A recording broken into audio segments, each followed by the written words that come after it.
Hi guys, Oracle here, and you're welcome to another episode of the Pragmatic Approach Show. We're glad to be back. Please continue to like, share, subscribe, and comment. We appreciate it. We see it all, and we appreciate it. Thank you guys. Sure, what you got to say? Hello, all. Welcome back to the channel. As always, we want to give a big thank you to everybody that's been coming back here, to our subscribers, to the people that dedicate their time to listen to us. Thank you so much for being part of the channel. This is an amazing channel to voice your opinion and tell the world how you feel. This is your channel, and I want you to feel like it belongs to you. Please help to promote the channel. Let's get the words out. Thank you, and welcome back to the channel. Hi guys. So on today's episode, we'll be talking about the tariff again.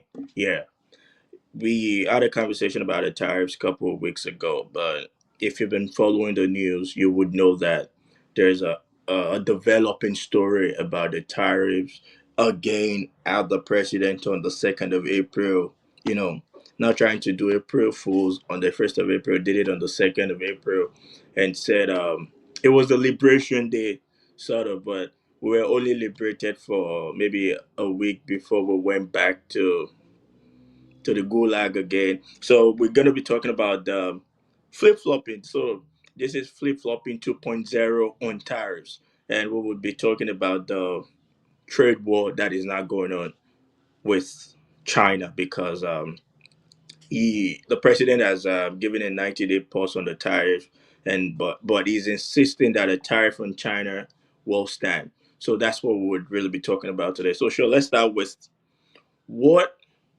in the hell is going on with your party leader that is going back and forth on tariff. My question is, if tariff was so important like he made it seem, but eventually when he did the Liberation Day and came out with the blackboard, giving tariffs to different countries, if that idea or policy was so important and so important to the American economy and American people, why didn't he just stick with the policy instead of going back and forth like a confused, fellow? All right. Thank you for asking that question. Even though the way you framed it, I can already tell where you are going with this. But here's the thing. There's nothing Trump is doing that he hasn't said he will do. These are part of his campaign promises, and he's starting to fulfill them.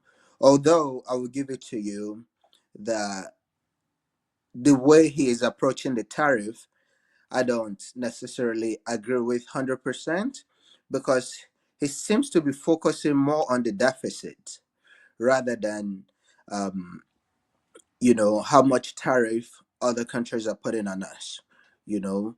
Because if we look at our deficits as a nation, we import more than we export, which in a way, I understand for many Americans, they will like it. But as a leader, especially one with a backbone, you ought to protect your country. If we make ourselves dependent on other country, we make ourselves very, very vulnerable to them, and they can use that to get us. They can eliminate all of us. They can all of a sudden gang up against us one day and sanction us. The sanction would devastate us, like I've said in the previous video. So in order to not get there, I think that's what Trump is trying to do, to level all the trade, including the trade deficit. Yes, I understand this country will have very strong currency, which is why we want to buy cheap from other countries.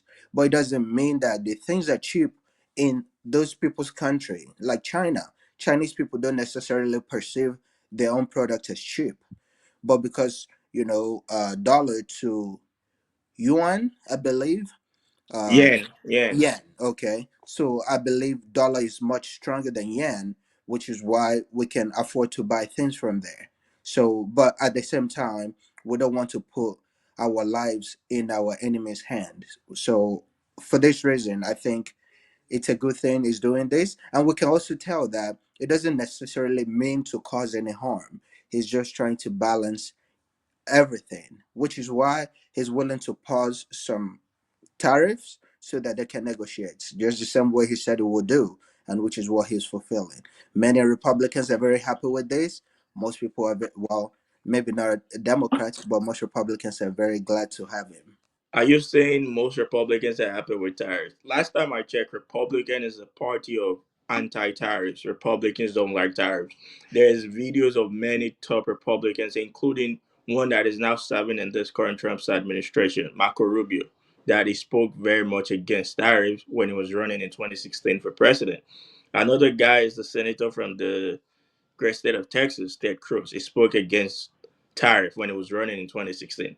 And kudos to Ted Cruz when this Liberation Day, whatever started with the tariffs on every country, he spoke against it, even though not very boldly. But I think kudos to some of the Republicans in the Senate. I think about 7 Republicans in the Senate, mustered up courage to say the tariff was a bad idea, and I appreciate I appreciate people who are able to tell the president, even though they're members of his party, even though they supported him, that some of these policies are not very popular policies with the American people. Because at the end of the day,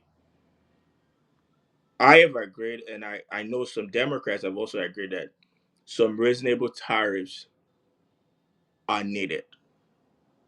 Nobody's arguing with that. But when you just slam tariffs on both our friends and our enemies, and you don't, put a distinction, and you just put the tariffs without any proper plans, it affects the American people. And I think we saw that with how the stock market went very terribly last week. A lot of people lost a lot of money because the market thrives on certainty and stability. And with the tariffs back and forth, there was no certainty in the market, and that affected a lot of people. Some people we know. So I think the president has still not, even though he has an idea. I mean, if you follow the campaign, it was big on tariffs. So it's not like it's something new that came out of the blues. It is one of his predominant ideas. Even before he became a politician, there are many videos that has resurfaced from when he was a young man that has always been advocating for tariffs. But I think it's more of it just has an idea of what to do. It doesn't know the practical steps to do it. And that is why we've been flip flopping since he became president in January. Tariffs today, pulse tomorrow, tariffs today, pulse tomorrow. Now, we know there's another 90-day pause now, but he is insisting that he's not going to give up on the tariffs against China. What do you think? Oh, that would what kind of next couple of months are you envisioning for the American people if that trade war with China continues? Okay, thank you for that question again. So let's quickly talk about the Republicans being anti-tariff. One of the beauty of Republican Party is that you have a lot of people with backbone that will speak against the president or even people they don't agree with, which is great. Like I said in our private chat, this keeps everybody grounded and in a way equal, because some people will come against you if you do something that's not going to favor the country. So which means that everybody has a say so in the party, which is beautiful. But yes, China is a communist country, you know and they subsidize um their own what is it called, their own companies. These people, they don't innovate anything until when they are told to do. Chinese government tells all their people what to do for some reasons. So, and these are the people that we want to be reliant on, even though we know that a lot of our medications come from there. So what if the Chinese government tells them, you know we need to destroy these Americans? um I'm not sure if you are still back there. Oracle, can you hear me? Okay. Yes, while Oracle is gone, I will continue.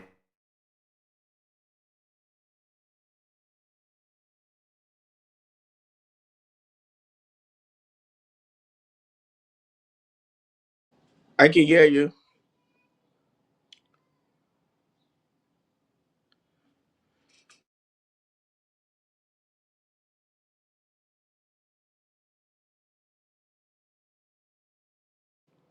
So I think there's a problem. There's a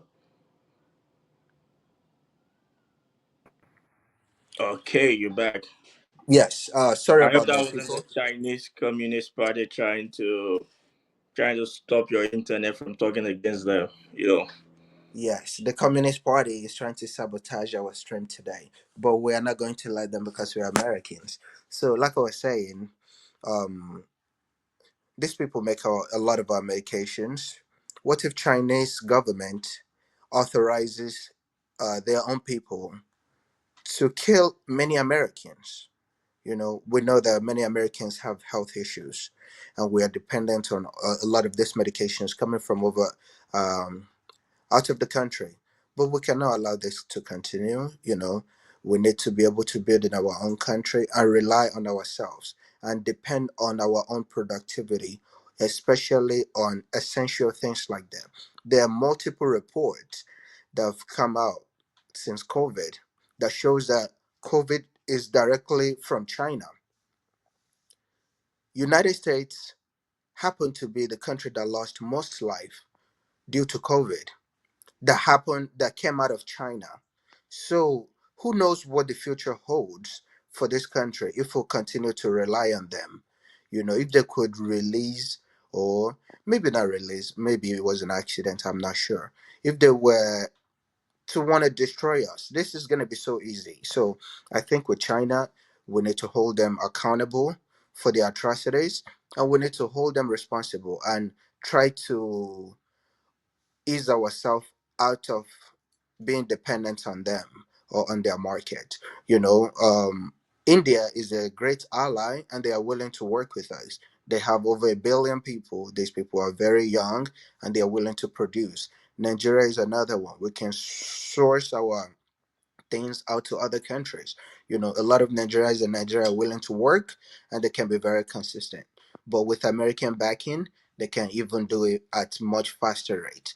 And Nigerians are known to be very innovative, but they are stunted by their own government. But with American backing, I think we can go very far. And America probably doesn't have to compete with Nigeria, so it makes it So easier. so if I get you, so this is, and I'm not trying to make this complicated, but one of the things that I mean Trump and his spokesperson have been saying about tariff is also that it would help production within America. But you don't still sound very optimistic that production of certain things can still happen within America. You still think we should take that production power away from China, that manufacturing power away from them, and we can give it to other country, and we'll still be outsourcing these things that we need from India or Nigeria, like you suggested. Now the question would be, will there be tariffs on those countries too? Because I know at the moment for most countries there was a baseline 10% tariff, and there were special countries where it gave 50%, 49%, and all that. So if you were to shift the market from China like you suggested, so you're still not from what you said, you're not in support of that production to still happen within America. You're still saying we can just take it away from China and give it to India, give it to Nigeria. What's the possibility that those countries may also not want to attack us in the future? Okay. Yes, so thank you for that. It's a good pushback. I think we can bring production to United States, but we don't need all productions here. But for essential things, so like our medications, we don't want medicines to be very pricey because as of right now, I believe every 7 minutes somebody is turning 65-year old in America, and these happen to be our older adults. Many of them they are depend on medicine to survive and to get to next day, you know, to prevent stroke, heart failure, and other diseases that Americans are battling. So for this reason, if we were to bring all the production here immediately, I think it's going to affect the price. And many of these older adults live on fixed income. And with fixed income, you know, if medicines were to skyrocket, that's going to be very challenging for them. So to be realistic, I believe if we take some of the things to For example, Nigeria, like I said, is going to be much easy, and I don't think Nigeria is capable of attacking the United States. Nigeria has GDP less than $500 billion. That's terribly low. So they cannot challenge us at all. But China has a very large GDP and they also have the population. So Nigeria has a lot of people, but they are not as much as Americans, as well as, their productivity level right now uh, seems to not be up to par. But they will be kind of dependent on us and want our backing because we're going to make their economy stronger, we're going to make their people wiser, and maybe we can raise their IQ because unfortunately the IQ in Africa is very low. I don't know if there's a fact about the IQ in Africa being very low because I know some of the smartest people that I know are from Africa, most precisely Nigeria. But I get the point where you said if we took some starting production to places like India, Nigeria, it would make more sense because yeah, it would be providing a lot of jobs for people in in those countries, and that way, and their currency also to dollar is not very strong, so it would still be almost as the same as whatever relationship we have with China. Now, so the last question on China, because today I'm trying to make you be the one to defend this tariff. I don't want to seem like I'm coming for. There's a lot of things to talk about. There's been accusations of inside trading, and I think some Democrats, senators, and congressmen are already um, opening an investigation into that. So that will be the last question that is related to this tariff. Do you think that there's a deliberate attempt from the presidency to crash the market for some inside trading gains, and that's why they were flip flopping on the tariffs? That's a good question.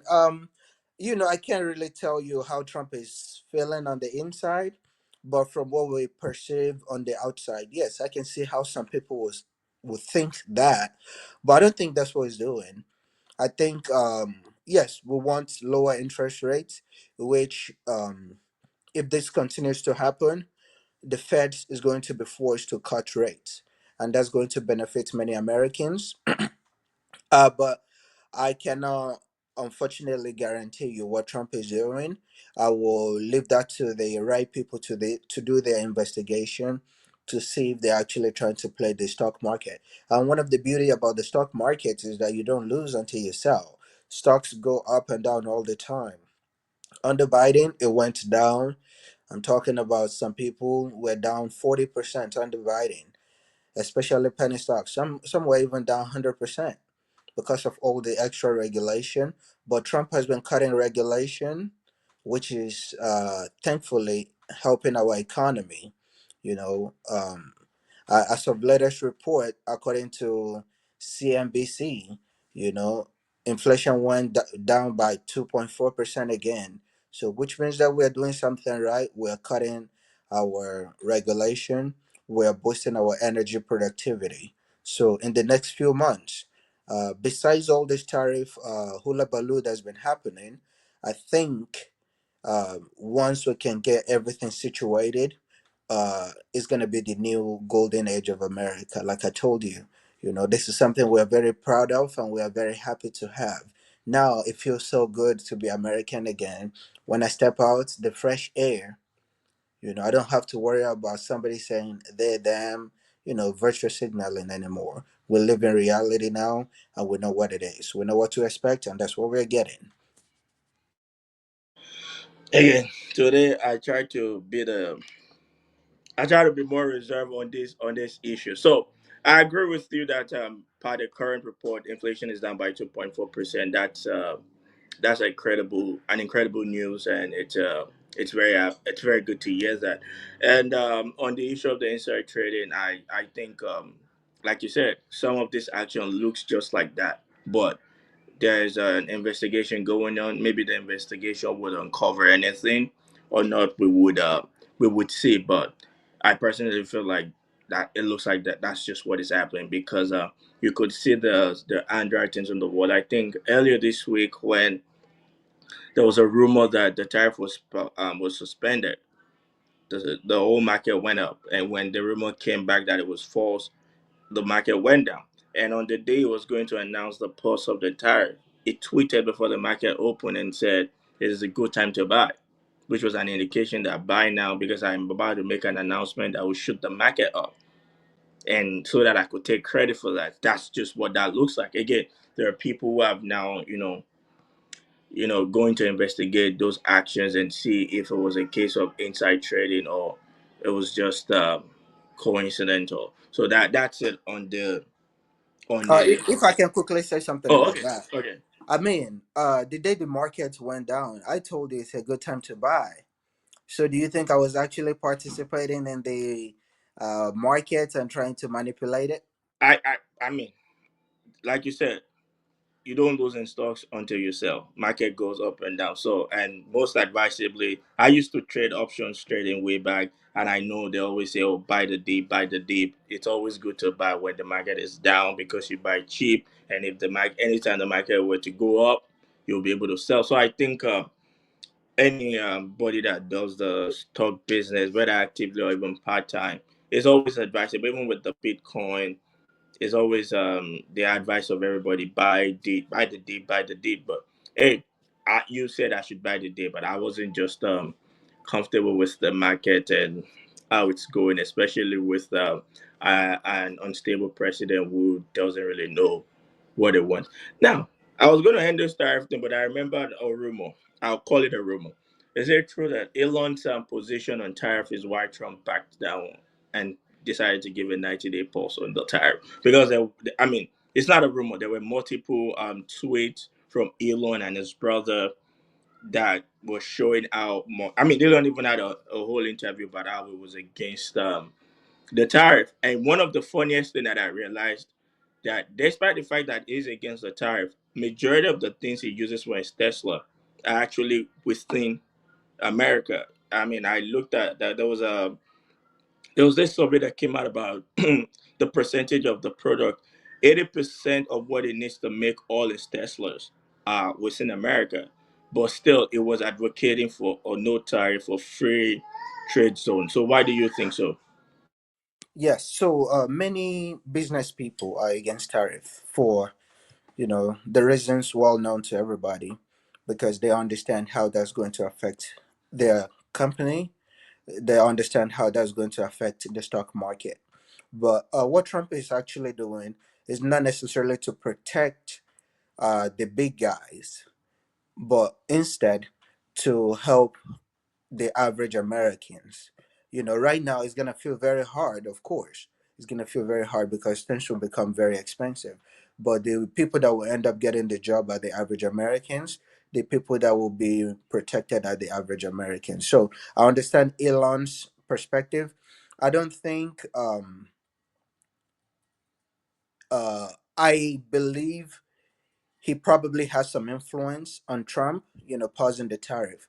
It was mostly campaigning against tariffing European Union. It was, for zero tariff for European Union. That way we can have free trade with Europe, which I think it will be a good thing because in a way they are our brothers. Um, so I see Do where you they are think coming from. Elon is campaigning for that free trade? Because I mean, some of his Teslas go to Europe, and it wants a free market that is, that's not going to be disturbing his own billions that it makes from all those things. Interestingly enough, most consumers of Tesla product are in United States and China. So it's not really saying anything against China, but Europe, There's been rumors that he has ties with the Chinese Communist Party, anyways. he's a Again, rumors. businessman, so China allows him to do business over there. He has a very large factory, multiple factories in China. So it won't be a good thing to be talking badly about China, So it's just being a So you're diplomatic saying effort. Elon is putting his interest at the end of the day above the interest of MAGA and largely Americans. Elon Musk is not a cabinet member. Oh, So my bad. I forgot. It's a special assignment that ends in May. We'll Yeah. see.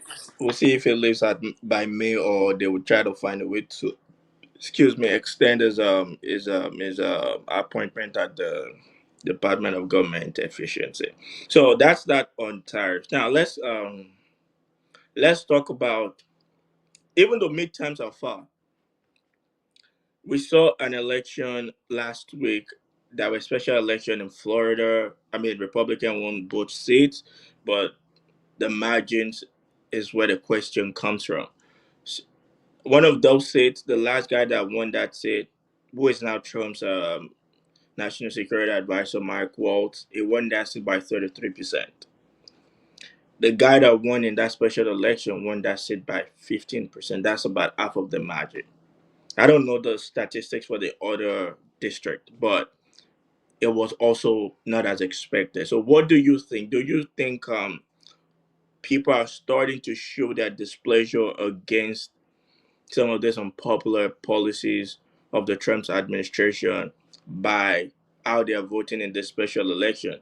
And it is also very important to note that Democrat won a seat in the Wisconsin Supreme Court judge election. So those elections, what message do you think is sent out to the Republican Party and the Democratic Party? Let's talk about the judge first. Thankfully, judges are supposed to be impartial, so they are not necessarily Democrat or Republican. But I see where you're coming from. You know, the judge that won in Wisconsin, of course, was backed by Obama cons and everything like that. So yeah, so maybe they did, but you're not gonna live out the fact that um, you guys spent so much money to defend the election over there. Wisconsin, go Elon, ahead. Elon spent more money to defend the election, I mean, Elon it just didn't spend money. He gave out, I think he spent 20 million for that campaign. He gave out 2 million to people.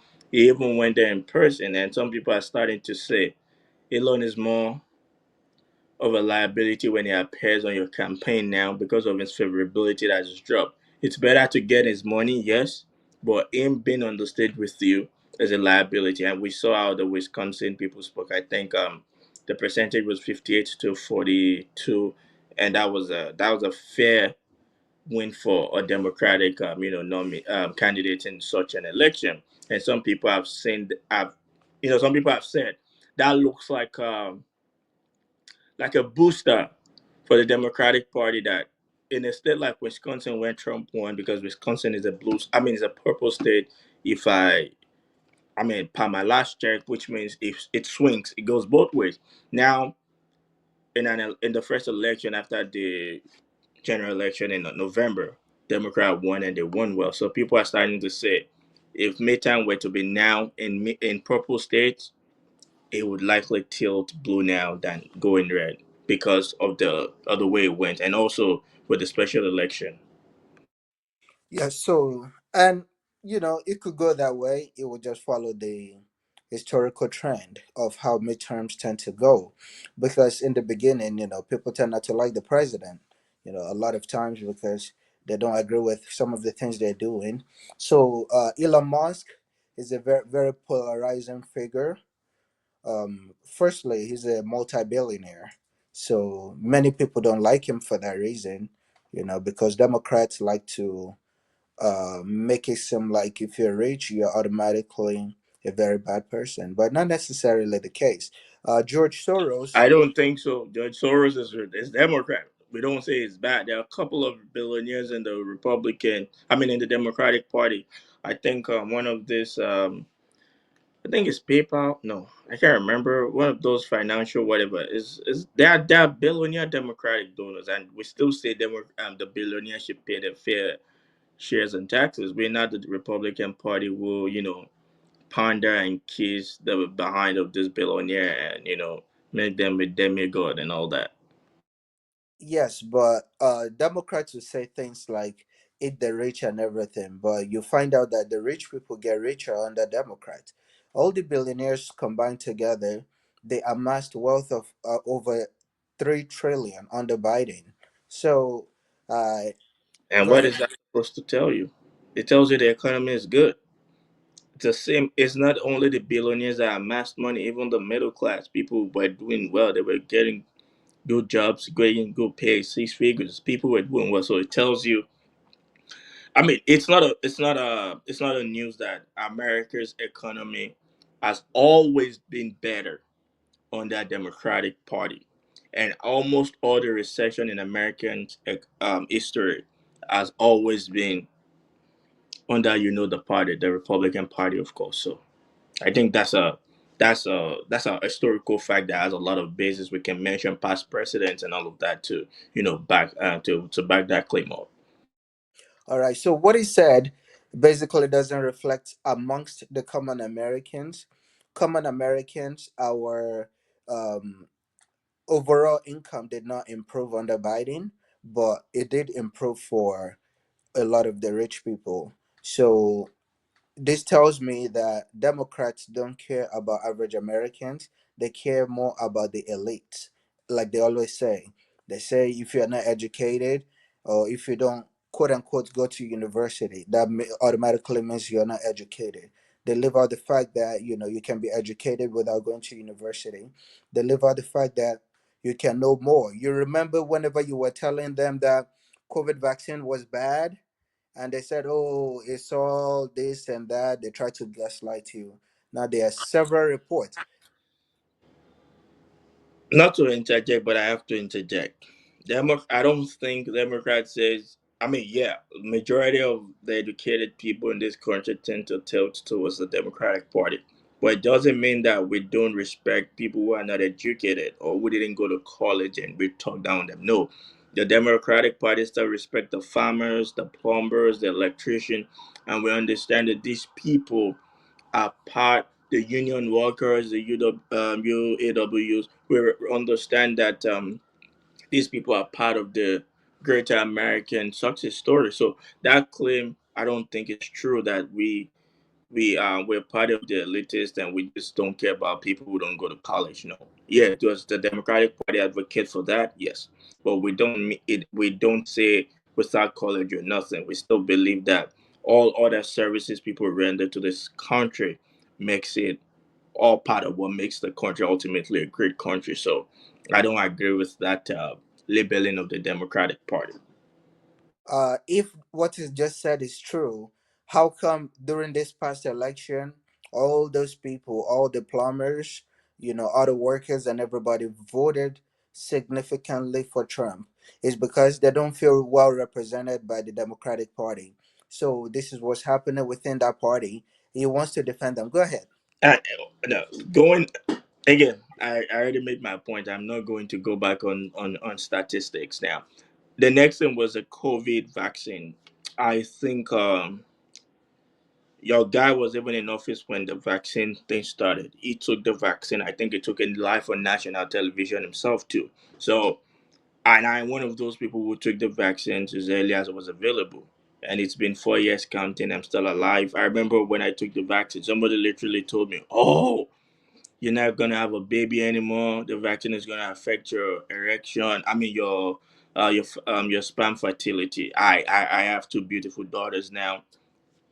I may be shooting for the next one soon. We don't know, but I'm saying I've had kids, so I have not seen one effect of the vaccine. It's April. I took it in April 2021. So it's been about 4 years now, and I'm still alive. Maybe I don't know where the conspiracy theorist, the Republican Party gets that people are feeling some type of way because of the vaccine.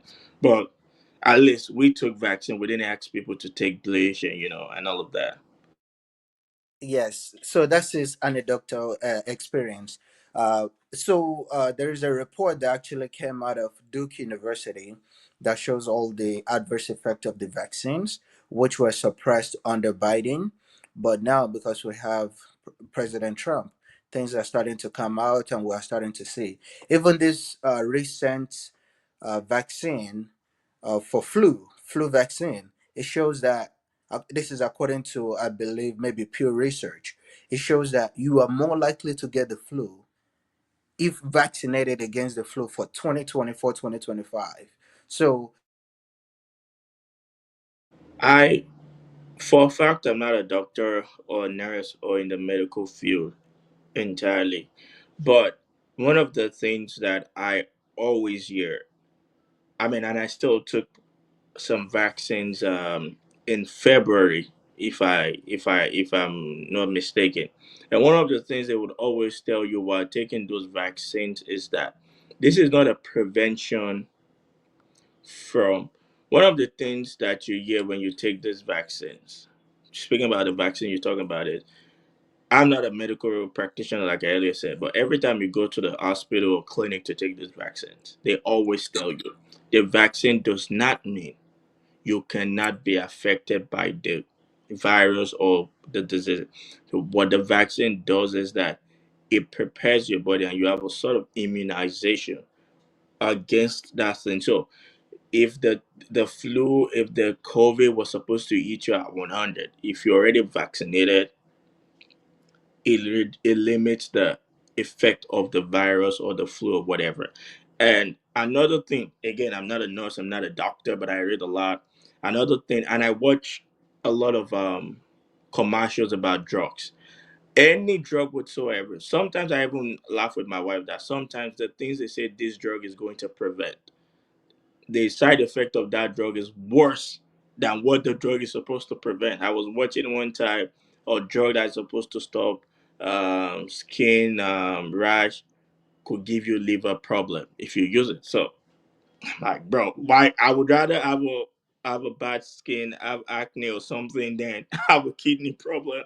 So we know some of these medications, yeah, some of these shots always come back with a side effect. And that's why it's always advisable for those medical practitioners to tell us. Now, when I took my COVID vaccine, they never told me there was going to be a side effect. The only thing they just told me is, oh, you could feel dizzy, you could feel weak, you could feel some sudden pain, use Tylenol, da da da. Nobody told me at the facility that I went to take it that, oh, 20 years later, you may be having back pain, you may have erectile dysfunction or anything. None of those were said. But I know that vaccines generally always have a side effect. You just have to outweigh the side effect to whatever you want to cure for you at the moment. And that's what I know. Okay, yes, I will give you that. I'm not a health practitioner myself. I am just a layman, but according to the things that have been coming out, I am definitely not an anti-vaxxer. I believe you should get vaccinated. I am a vaccinated person myself, but I think for the drug makers, we need to hold them accountable and responsible. We cannot really 100% trust these people. Many of those companies have paid billions of dollars in settlements for hiding malicious things. So giving them free pass to where they don't hold them accountable for our health should be very much illegal. That's why I am campaigning against. Go ahead.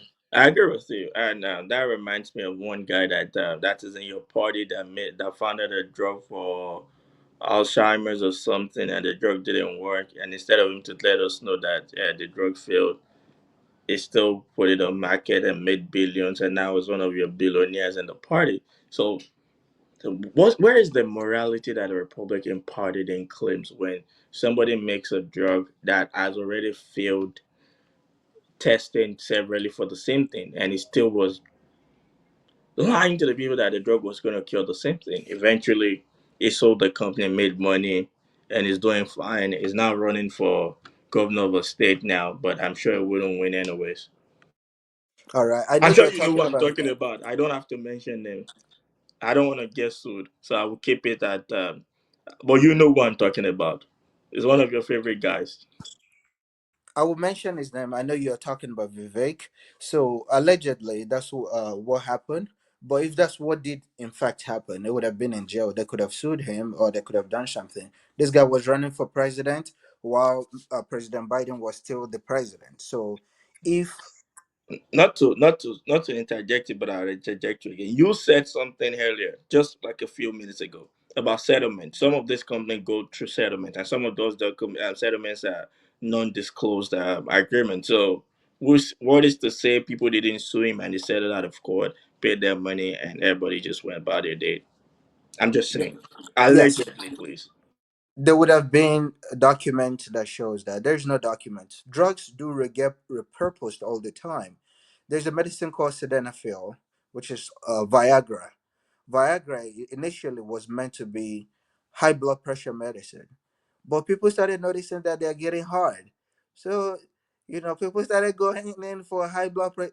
They know they don't have high blood pressure, but they will just go in and be like, "Oh, I need the high blood pressure medicine," because now their wives are happy with them. You know, so it's because of the repurposing of the drug. So, Vivek's drug. Yeah, you. I just wanted to correct something. You cannot necessarily not say their wife. Some people are married to men. You could say their husband, please. Their wives. So Vivek's drugs became something that got repurposed and is still in the market today. So we like to give kudos to hardworking people that are willing to work hard and make American dreams become true by putting in all their effort. And Vivek is actually almost like a marketer. He's not really the one that invented the drug. He just helped put it out there. So, and it's going well for him. Unless it's one of the rich guys in your party, so it's expected to defend them. So there was a question I asked you that you didn't answer, but I think I'll ask you again, so we use that to round up the today's episode. What is the midterm looking like for the Republican Party, considering how they did in Florida in this past special elections? Considering that George Soros spent over $10 million in Florida, we see what happened there. There was also a low turnout rate, which I am sure you're aware of. So I think everything is still unpredictable right now. But with the tariff, I'm not going to lie to you. With the tariffs, people don't like how everything is going right now. There's a lot of uncertainty and nobody likes it. People check their 401k in the morning, they see that it's really down. It feels terrible, especially if you're getting close to retirement, because now you're thinking, oh my God, so I'm not going to be able to retire because of this freaking Trump. Yes, and I feel very bad for those people. But, they are laying their bed, they're going to eventually lie on it. If they don't get their act together, Republicans will pay for this. And if they do get it together, they'll get rewarded. I like how you close. If they do well, they'll pay for it. If they don't do well, they will still get rewarded. So I mean I think that's my conclusion too. Midterm is still about a year away, but these are the policies in the first 2 years of the presidency is what lays the foundation for what the midterms would look like. And historically speaking, most presidents lose, at least the House during midterm. So we'll see if that pattern continues, or maybe the Trump's policy by then it has about a year to make some of these policies more popular amongst the American people to the point where they could feel the effect if it's positive or if it's negative. But with the way I stand with my prediction, there's no the Republican will lose their House majority in the midterms. Maybe not landslide, but there are some people that would not return to that Congress, and we'll be here to talk about it by then when it happens. So, guys, thank you again for joining us on today's episode. Continue to please support us.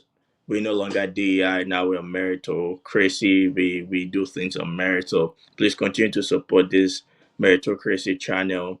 Like, share, subscribe, comment, and everything. Thank you, guys. Ciao. Yes, thank you. Like IB said, please help us to like and share the videos. This is your channel, like I said in the beginning. So please make it seem like it. Eventually, the goal of this channel is to start bringing people up to the panel so that we can discuss, tell the people how you feel.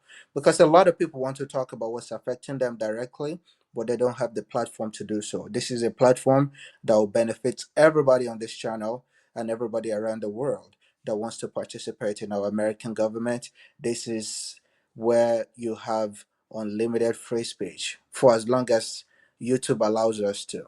So we probably won't get to talk about them J boys. Otherwise, you are allowed to talk about anybody. You can cuss out Trump if you want. You can cuss out Biden and his family. It doesn't matter. This is America. We're allowed to do that here. I will quickly talk about this. Remember, the politicians do not really care about you.